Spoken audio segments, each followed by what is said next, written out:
Central Vista project पर रोक की मांग वाली याचिका पर दिल्ली हाईकोर्ट में आज सुनवाई है। सीतलकुची फायरिंग मामले में सीआईएसएफ जवानों को सीआईडी का नोटिस। पश्चिम बंगाल में शुभेंदु अधिकारी को बीजेपी ने बनाया नेता प्रतिपक्ष।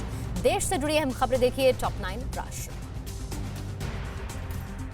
सोमवार को हुई कांग्रेस वर्किंग कमेटी की बैठक में सरकार की वैक्सीन पॉलिसी और सेंट्रल विस्टा प्रोजेक्ट को लेकर केंद्र सरकार पर हमला बोला गया। कांग्रेस सांसद केसी वेणुगोपाल ने कोरोना काल में चल रहे सेंट्रल विस्टा प्रोजेक्ट पर सवाल उठाते हुए कहा, जब लोगों को वैक्सीन और ऑक्सीजन की जरूरत है तब पीएम के लिए महल बनाने पर पैसा बर्बाद किया जा रहे हैं। कोरोना के बढ़ते मामलों के बीच दिल्ली में सेंट्रल विस्टा के निर्माण पर रोक लगाने के लिए पीआईएल पर जल्द सुनवाई की मांग पर आज दिल्ली हाईकोर्ट में सुनवाई हो सकती है। याचिका में मांग की गई है कि देश में कोरोना कहर जारी है, ऐसे में निर्माण को इजाजत नहीं देनी चाहिए। पश्चिम बंगाल सीआईडी ने सीतलकुची फायरिंग मामले में सीआईएसएफ के 6 जवानों को नोटिस जारी किया है, जिसमें उन्हें पूछताछ के लिए आज सीआईडी मुख्यालय में पेश होने को कहा गया है। विधानसभा चुनाव के दौरान सीतलकुची में सीआईएसएफ जवानों की फायरिंग में टीएमसी समर्थकों की मौत हुई थी। राज्य सरकार ने घटना की जाँच के लिए एसआईटी का गठन किया है।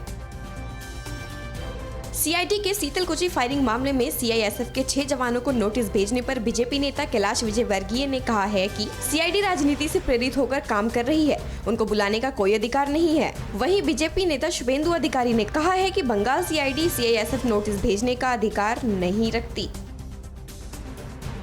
पश्चिम बंगाल में हिंसा की घटनाओं के बीच केंद्रीय गृह मंत्रालय ने 61 बीजेपी विधायकों को एक्स कैटेगरी की सुरक्षा देने का फैसला किया है। विस्तृत समीक्षा के गृह मंत्रालय ने सुरक्षा देने का फैसला किया है। इससे पहले राज्य में विधानसभा चुनावों से पहले 10 और बीजेपी नेताओं को अतिरिक्त सुरक्षा दी गई थी।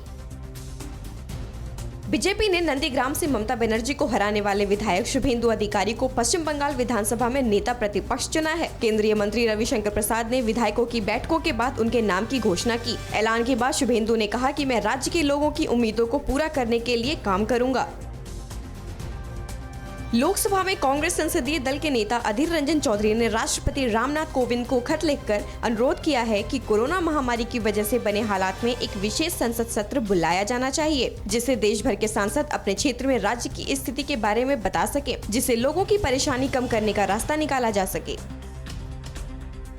विधानसभा चुनाव में कांग्रेस के खराब प्रदर्शन के बाद पार्टी की अंतरिम अध्यक्ष सोनिया गांधी ने पार्टी में चीजों को दुरुस्त करने का आह्वान किया है। कांग्रेस कार्य समिति की बैठक में सोनिया ने कहा कि हमें इन झटकों से सीखने की जरूरत है। पार्टी को निराशाजनक प्रदर्शन के बाद अपनी असफलताओं पर ध्यान देने की जरूरत है।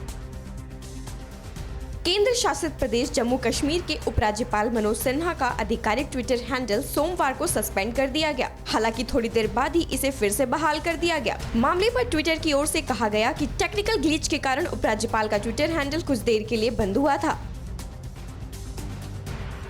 परवाह देश की, सोमवार से शुक्रवार रात 10 बजे TV9 भारतवर्ष पर।